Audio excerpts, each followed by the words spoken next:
Thank you for joining us for the next episode of Coffee and Something Stronger. My name is Cody Norrid, the Interim Executive Director for Georgia Interfaith Power and Light. Coffee and Something Stronger is a coffee chat style interview show where we talk with faith leaders, practitioners, and educators at the intersections of faith, climate change, environment, and other social justice issues of our time. And this morning, I have on a good friend and colleague, Joelle Novey, who is the Executive Director of Interfaith Power and Light for DC, Maryland, and Northern Virginia. Joelle, thanks for joining us this morning. Thanks so much for having me. Yeah, so to start, I guess I'll just ask, could you say a little bit about yourself and how you got into the unique work that you do now? What kind of led you sort of through the path of faith to get you to work on environmental issues?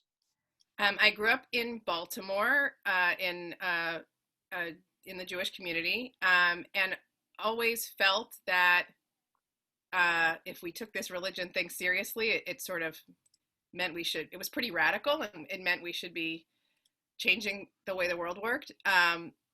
But that I didn't always see the communities I was part of living that out, or taking that to its logical conclusion. Long story short, I continued to be interested in college and afterwards in what it would look like to challenge my own Jewish communities to live out our values in daily life. I helped start a Jewish community called Tikkun Leil Shabbat that places social justice at the center of our prayer gatherings together. Starting about 11 years ago now, I had the opportunity to join Interfaith Power and Light DMV, the GIPL counterpart in DC, Maryland, and Northern Virginia. And in that role, I've had the honor of challenging not only my own community, but all these faith communities, the full diversity of faith communities across our region, to ask that same question: what would it look like to think about how we are called to respond to living in a damaged climate? Yeah. Well, thank you again for being on. And I think that you have not a reading, but a song that you're going to do for us, which will be a treat for everybody. Sure. This time of year, our Jewish communities are in the preparations for the High Holy Days, the Jewish New Year and the Jewish Day of Atonement, and the fall Sukkot, I guess the Feast of Tabernacles for biblical readers out there. And in this time of year, we're preparing ourselves to really reflect on how we have chosen to be in the last year and how we want to be in the future through a process called teshuvah, or returning. And the melody, the chant from the High Holiday Liturgy that I wanted to share this morning goes as follows. Uteshuva, utefila, utsedaka, ma'avirin et roa hagzeira.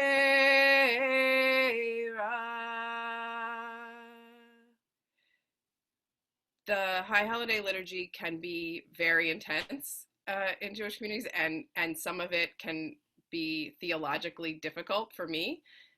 So this line follows a paragraph where it says, on Rosh Hashanah it is written, and on Yom Kippur it is sealed, who will live and who will perish and how. So it's pretty intense, whether we understand that literally or more figuratively. And then we come to this line.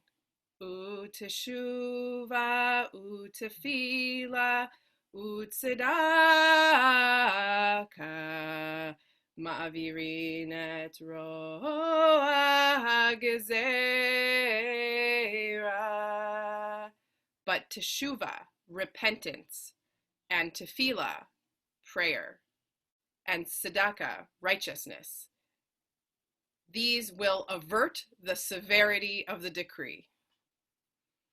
So what does that mean? It's a little bit mysterious, but this often feels like the moment that we are in with respect to the global climate crisis as well. um, that that we have damaged our climate by burning fossil fuels and pouring heat trapping climate pollution into our atmosphere, and some of what that means is already written, but the future is not yet sealed. And if we come together in teshuvah, in repentance, in tefillah, in prayer, and in tzedakah, in righteousness, we may yet find ways together to avert the severity of the decree. Uteshuva, utefila, utzedaka, ma'avirin et roa gzeira.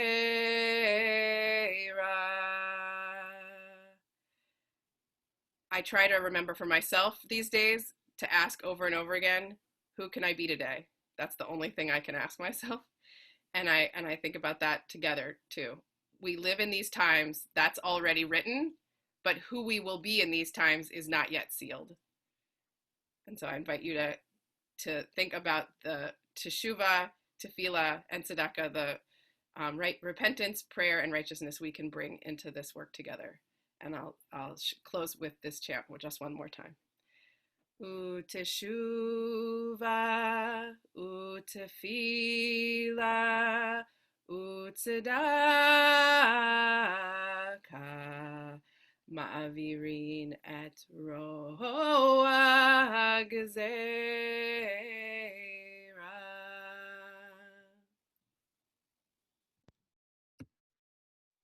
Thank you for offering that. I really like that sort of framing the in-between of what is written and what is sealed, and who do you want to be, and how you can position yourself differently to ensure that perhaps what is sealed is different than what is right now. Mm-hmm.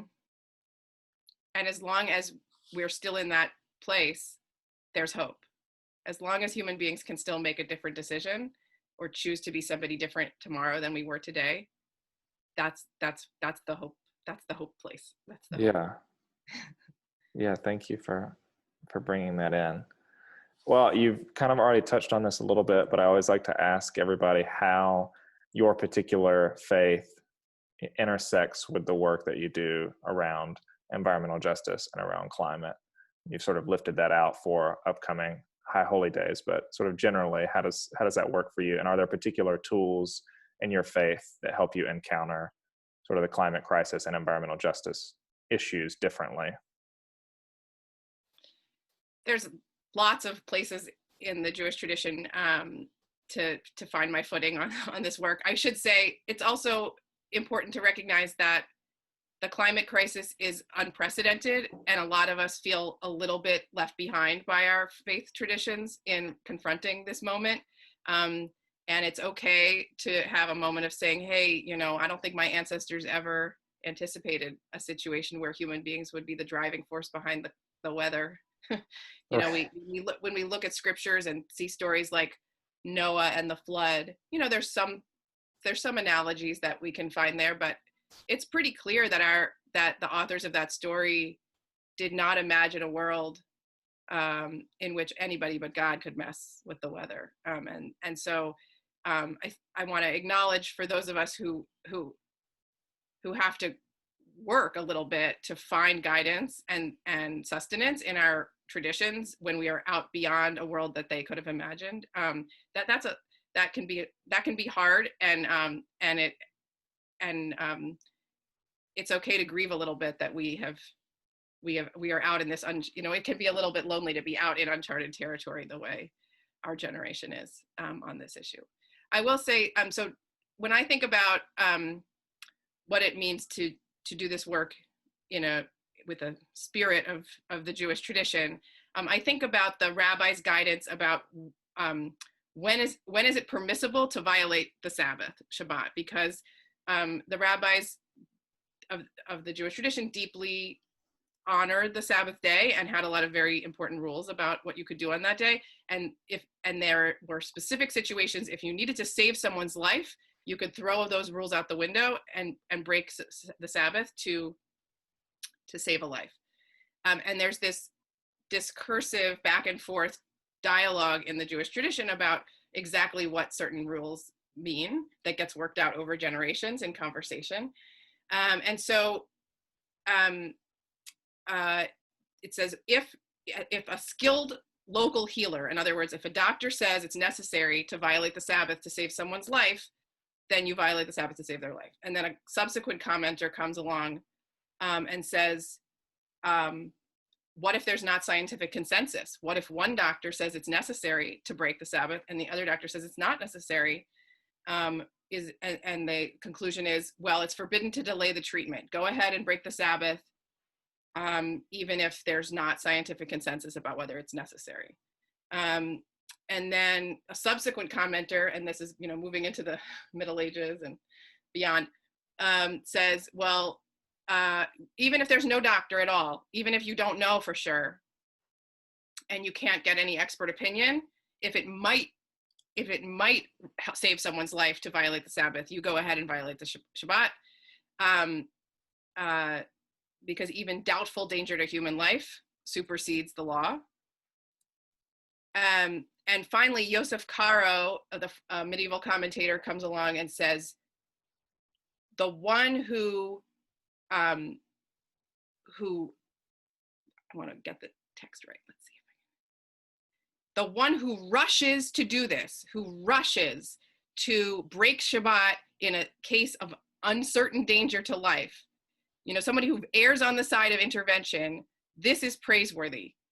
But the one who stops to ask more questions and delay, this is a murderer. So what I see in my tradition that I try to embody in my work is a fierce spirit of intervention when life is at stake, not an attitude of waiting and thinking of any possible excuse not to take action, or seizing on any uncertainty to excuse postponing engaging. But if life is at stake, you throw everything else out the window and you get involved, and you don't wait for perfect clarity to do so. So I try to, that's not directly per se about climate or ecological issues, but it is for me the sort of the fierce spirit of intervention and love of life that I do try to bring forward from my tradition. Yeah, thank you. That's great. I very much like that progression of commentators. I asked you, well, we talked a little bit about how environmental commitments might intersect with Rosh Hashanah and some of the upcoming holidays, but I wanted to revisit what you said about sort of repentance, prayer, and righteousness, and how you think, how do those tenets, how do those help us, I guess, as practitioners and kind of people in the world? How do those things, repentance, prayer, and righteousness, ground us to be able to do the work?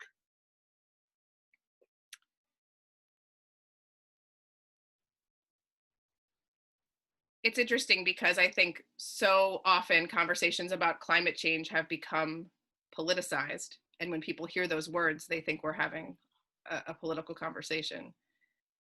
But at its heart, and this is what both of us try to do in our work every day, is to just say, this is about something we have done, we as human beings are doing or have done, that is hurting our neighbors.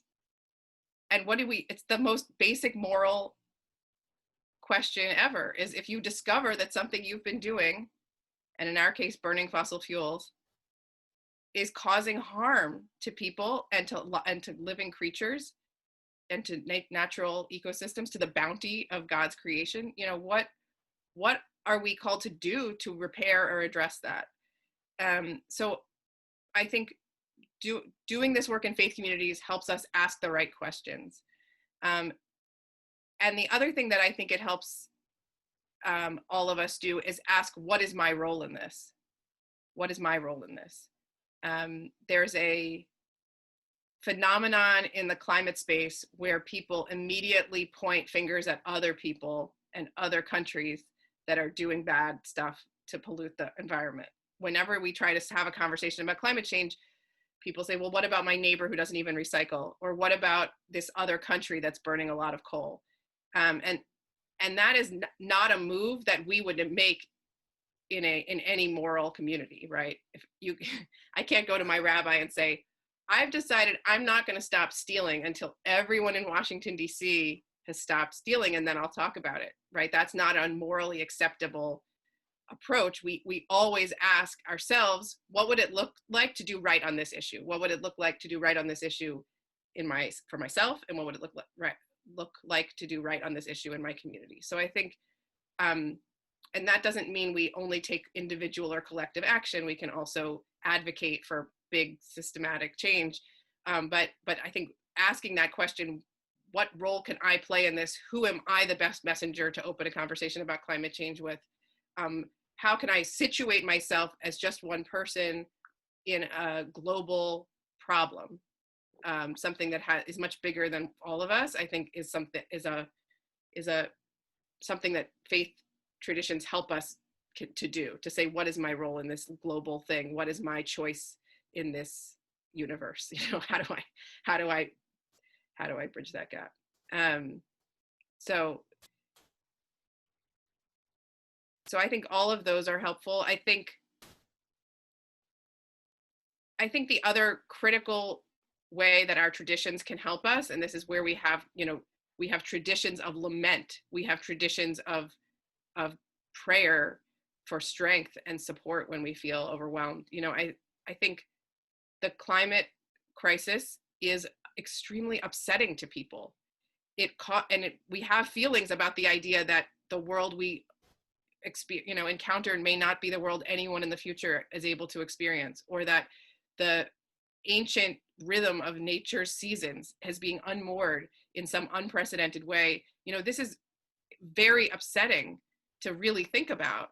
And to the extent that our traditions and our faith communities have language for sharing our heartbreak with each other, grieving together, I don't know how we can address this problem if we do not have the emotional and spiritual language to talk about what it really feels like to take it seriously. Yeah, it feels like being honest not only about what's happening and the ways in which we connect to it, but the ways in which we feel about it is incredibly important. Yeah. To be honest about that. You've been working in the space for a bit, and you're a couple of states up from me on the Eastern Coast. What do you think are some of the primary challenges facing communities when it comes to these environmental justice issues or climate change issues or sea level rise?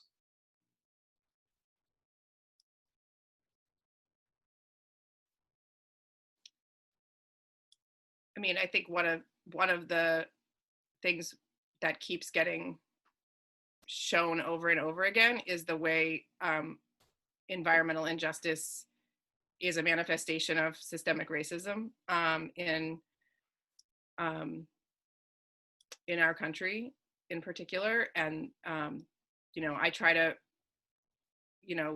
really connect those stories when I talk to faith communities and remind folks that it's not just that burning coal for our energy is creating air pollution that makes it hard for people to breathe and is particularly puts young people and elders at risk. It's that race is the single most predictive factor for where those facilities will be located in the United States, even today.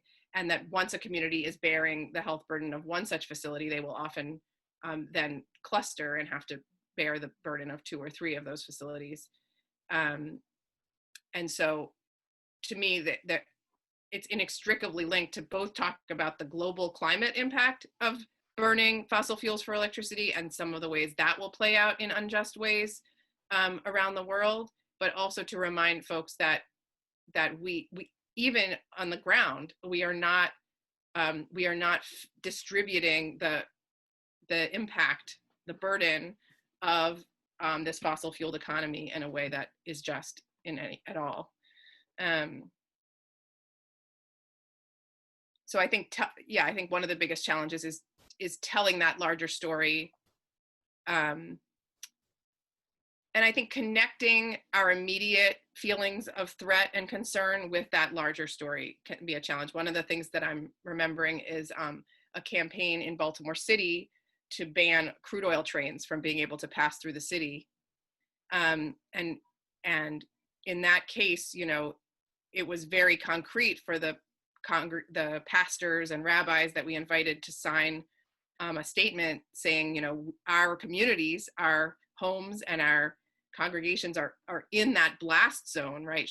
God forbid there was an accident on one of these trains, we are directly threatened by this infrastructure coming through our city in these residential neighborhoods. But then we very intentionally made this move to say, and we're mindful that bringing crude oil in from the port of Baltimore into the United States and burning it, where it will pour heat trapping climate pollution into our atmosphere and accelerate climate change, causing harm and damage, all over the world, that's also a risk we're not willing to be part of, right? We're trying to opt out not only of the thing that immediately could make my neighborhood less safe, but also something that is going to make the whole world less safe. And so I think, being able to connect those personal experiences of environmental degradation to the larger story of the global climate crisis is another challenge that we have before us. Yeah, there's the sort of global systemic level climate impacts or environmental injustices that then come to bear in particular places at particular times in particular communities, and kind of making those connections for people. You mentioned about kind of environmental justice, or the ways in which the effects from things like that disproportionately affect communities of color, Black communities. Systemic racism is like tied up in this piece. And I know in some of the writing that you've done, and I've heard you talk about kind of connecting other intersectional issues, farm workers, issues of migration, racial injustices, to this issue. And I wonder if you could talk a little bit about why that's important and how you all might do that in your work at IPL-DMV. Yes. I mean, I think the reason it's important to do that is because we, as people of faith, understand that everything is interconnected. That's the baseline insight that we're missing when we oppress, when there is oppression, when there is violence, when there is, pillaging of resources, when there is damage done, and we're forgetting. And this is across the religious spectrum, that clarity of the profound interconnection of everything and all life is manifest. The Unitarian Universalists have the 7 principles, and the 7th one is the interconnected respect for the interconnected web of existence of which we are all a part. Right on up to Pope Francis, who says there is not a social crisis and an ecological crisis. There's only one crisis. I guess the challenge I try to bring to the communities we work with is to ask them a really challenging question that I first heard phrased by actually the Pope Francis's encyclical Laudato Si quotes Pope Benedict, the previous pope.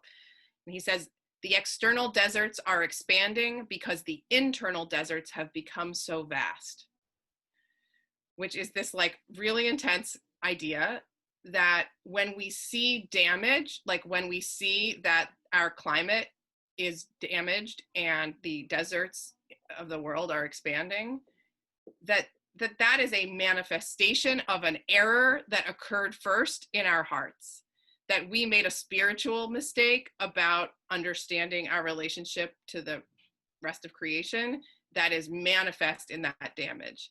And I have challenged many congregations, and it's kind of a mind-blowing question to ask them, but to say, if you had to diagnose the origins of the climate crisis in the spiritual life of your congregation, where do you see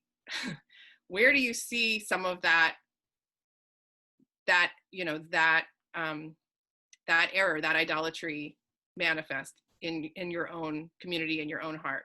And it's a very, very challenging, hard question, but I think that's how I try to think about all of the violence, all of the harm that we see going on in the external world, all of the injustice. exploitation and the climate crisis is that all of this that human beings have wrought arises from an error, a spiritual error, and that we can begin by asking ourselves, you know, where do we see those internal deserts that are expanding? So that that might have been a different type of answer That's than you're great. looking for. Great. Well, to follow up on that, I think Yeah. something that you said earlier kind of reminded me of this, but why do you think it's important, or how do you kind of navigate? You were kind of making that case about like, well, my neighbor doesn't recycle, so that doesn't matter. And the ability to kind of have, you know, me as an individual, I make choices and adapt patterns almost as a spiritual discipline to, with an eye towards the environment, and why it's important for people to perhaps cultivate that on an individual level while also looking towards how to become involved in shaping these larger systems, whether it's community level, state level, federal level. Yeah, I'll start with the second one first. We believe at Interfaith Power and Light that responding to climate change in a faith community requires engaging ultimately with advocacy, with speaking out for systemic change. And we push every day, even congregations for whom that's a kind of a big deal and it feels a little bit scary, to think about how they can move into that space. And one of the reasons that I am so insistent that that's necessary is that I think it's necessary to feel hopeful, honestly, because climate change is a global problem. It's the world's, you know, it's a collective action. It's like the ultimate collective action problem for human beings. And so it's being, I believe that when we are out in the community and we say, you know, this is this global irrevocable problem on Earth, but you can change your light bulbs. First of all, I don't feel like that feels really genuinely hopeful to me as the person speaking. And so I think that false hope, or not fully like hopeful hope, you know, is gonna fall flat for people who are hearing it. But the fact is, none of those things feel big enough. Even something like my whole congregation, you know, put up solar panels, like that could be very meaningful, but it is ultimately small compared to the scale of the problem. So I really believe that only coming together and building a grassroots climate movement capable of changing our policies gets at the kind of scale that feels meaningful and feels like we're part of something big enough to meet the scope and scale of the problem.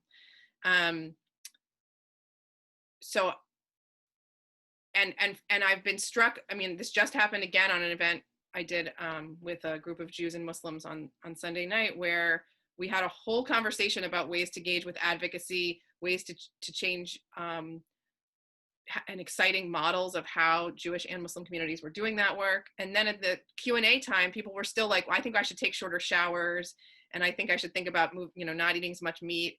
It was just very interesting that over and over again I see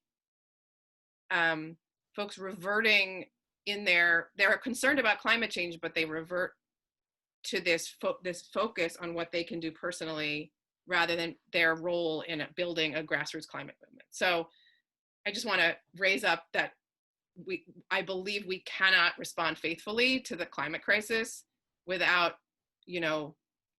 hitching our whatever gifts we bring, we need to bring them to a larger climate movement, the emergent religious climate movement that we're building on the Interfaith Power and Light Network, and then the greater, national climate movement of which that's going to be a part.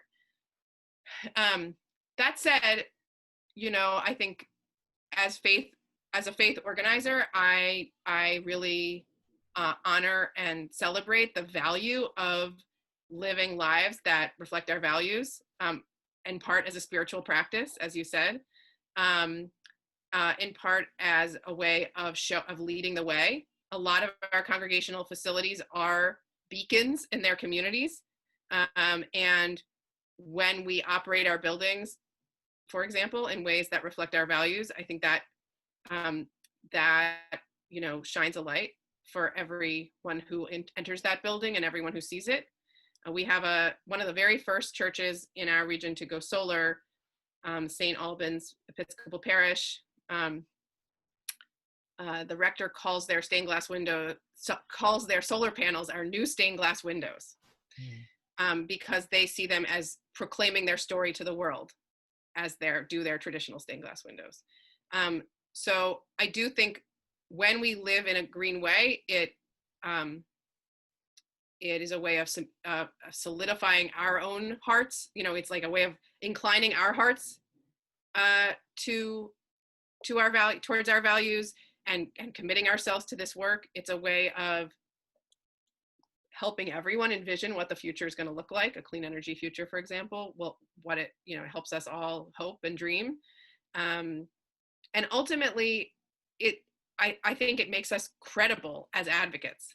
When we were trying to pass a really strong clean energy law in the DC Council, we had a letter signed by the solar congregations, the congregations that had already gone solar in the district, saying we're already getting our energy from solar panels, and we call on you to follow our lead. That's a very powerful position from which to testify for a bill. Likewise, off of the coast of Ocean City in Maryland, when the people were getting anxious about the idea that the offshore wind turbines would be ugly and somehow ruin the tourist season for people if they could see these little turbines on the horizon. A pastor whose church gets lots of tourists and has solar panels, was able to write an op-ed in the paper and say, the tourists love my solar panels. Like, we don't hide our light under a bushel. Like, we celebrate that we're getting clean energy, and I don't see any reason why these beautiful turbines off the coast of Ocean City wouldn't excite and inspire the tourists the same way our solar panels do. So I really do believe that living this out supports and reinforces the advocacy and activism that we want to do. It doesn't take away at all. How do you help people? So two-part question. How do you help people turn the corner on individual actions to really see this policy work as what they need to be doing, this advocacy work? What's the stair steps to get people to that point? But then also, as a person who's kind of uniquely situated in the federal policy world because of just your location, what do you think, either there locally or federally, what are the opportunities that we have on the map right now? I will say, despite being located in DC for a number of years, I've been most excited about state level climate policy, because I really feel like it's in the states where we've been able to pass some really strong visionary stuff. And I hope everyone will vote for for leaders who reflect your values around creation care. And we may yet have a federal government where we could imagine making real progress on climate policy. But in the short term, and over the last few years, our Interfaith Power and Light has put most of our energy into strong state level policy, especially around clean energy laws like renewable portfolio standards and things like that. Remind me of your first question. How do you help people turn the corner from individual action to getting involved in these larger systems? I think what I've seen in organizing, first of all, is that we are always doing all of it. So if we have a home energy workshop where we're encouraging people to purchase renewable energy credits to support wind energy through their energy bills, in that same workshop, we will mention that we're also trying to pass a bill through the Maryland legislature that will require all of the utilities in Maryland to purchase those same credits. So we sort of, over time, we talk about these things as continuous with each other. They're and really try to erase an arbitrary boundary that people have in their minds between things you might do personally and things you might do in your as an advocate or as a citizen. So I'm trying to think. some of the ways we help. I mean, so that's one thing. I think I would say get connected to your Interfaith Power and Light affiliate because I believe it's much, much easier to engage in environmental advocacy in relationship over time than just to like get recruited for one campaign in the urgency of the moment. And then you have, like, I know a lot of the congregations we work with, you know, if you just come to them with a campaign and then they want to read the bill, maybe that's just a DC thing, but they like really, they really want to dig into the policy details right away. And they have a lot of distrust about like, is this the best thing for us to be supporting right now? And there's a lot of friction at the beginning. But I found that over time, being the liaison between those coalitions that are doing the advocacy work and the congregations on the ground that are interested in engaging faithfully, that by next year, you know, we come back to that congregation we've been working with for several years and we say, this year, the coalition is going to try to pass this bill through the legislature, and it's coming in the context of an ongoing relationship. It's not the urgency of a campaign. And over time, I think congregations get more and more comfortable being in coalition, ultimately with the other green groups around the state, if they have been, you know, attended to and like there's an attentive, trusting relationship with their IPL affiliate into that work all along. The other thing is just I encourage congregations not to do the hardest thing first. So if the very hardest thing would be to get your whole congregation to sign, the board to sign on to a climate emergency resolution or something, like, don't start there. You know, start with, if there's one person in your community who wants to go to a climate rally, you know, say, I'll be in the parking lot at 9:15, and if anyone wants to come with me, this is, you know, post-COVID, but, you know, if anyone wants to come with me, I'll be happy to give rides down to that event. You know, announce those opportunities, invite, and don't wait for the entire congregation to be ready to take a formal collective commitment, just to show up, whoever's ready can show up in the short term. One of my favorite stories is of a elderly couple who kept bringing the congregation's church's banner to different rallies and protests, and somebody raised the issue of like, the church board didn't really, you know, the vestry didn't really approve each one of these positions they were taking. Like, maybe that's a little too, their little like unauthorized use of the banner there. And so they just made a special banner for the Peace and Justice Committee with the Peace and Justice Committee's logo. And then they went to all the same protests, but just with a logo that was like not misrepresenting, like, you know, it was like a part of the congregation that was ready to be there officially. So I just, like, you know, that's that Jewish spirit of intervention there, but just show up, start coming. And I find, you know, people come to things because they were invited. So the more we invite them. Yeah, to kind of push ourselves and each other to take whatever the next most faithful step is in the direction, not to kind of sit in a spot. But if you've done a thing, then what's next? What's further? What feels uncomfortable? What's stretches? What have you not done before? You know, how do you take that step? And for me, the best way to be asked that question consistently is to be in community, to be in religious, you know, to be in congregations that are going to hold me to that and keep pushing me. But also to be connected to groups like Interfaith Power and Light that are going to keep letting me know about the next thing, the next opportunity. So often at the end of a climate talk, people say, what's the one thing that one person can do that's the most, and they're looking for like a one thing answer. And, you know, Bill McKibben, a climate activist and United Methodist Sunday school teacher, you know, his answer is, don't be just one person. Like, if that one thing you can do is get connected to like a group, and in our case, it's Interfaith Power and Light, get connected to a group that's going to invite you into further action over time. You know, that's the most important thing you can do, is like, be part of this movement. Yeah.